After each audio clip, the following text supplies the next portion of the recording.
This is Kyle Bauer reporting from the Mexican-American border just west of El Paso, Texas, at the Import-Export Station at St. Teresa.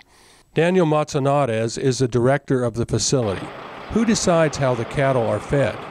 Any animals that are here are fed on the ration that is asked for by the owner. Depending on the weight of the cattle, say in that pen they have 48,000 pounds of cattle, let's say give me 10%. And our processors, we put it on the scale and feed them what they ask for.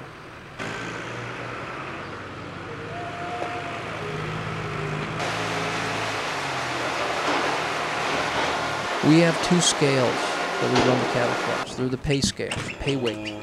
Last year we crossed $220 million worth of commerce. These scales are calibrated every month by Sherman Peace. The cost is $714 to ensure that these scales are calibrated at zero. We cross on foot here on hoof. That being said, when the animals cross on hoof, there's minimal shrinkage, none to minimal. Although there's an average of 3% deducted, taken automatically from the American buyer to the Mexican producer, because the animals, they're fed, they're watered prior. I mean, they eat prior to crossing, so they've gained an extra 60, 80 pounds prior to coming across. So there's an automatic 3% deduction. The same facility exists on the Mexican side. However, it's about a third as large. It's actual pens.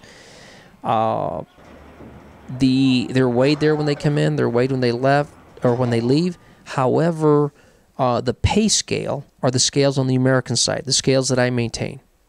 And that's why it's very important to ensure that they are calibrated monthly.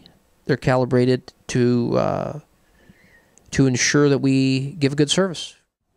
Whether you're exporting dairy cattle, exporting horses, importing horses, exporting bulls, or importing feeder cattle, they're going to come through the facility at St. Teresa on the border just west of El Paso, Texas.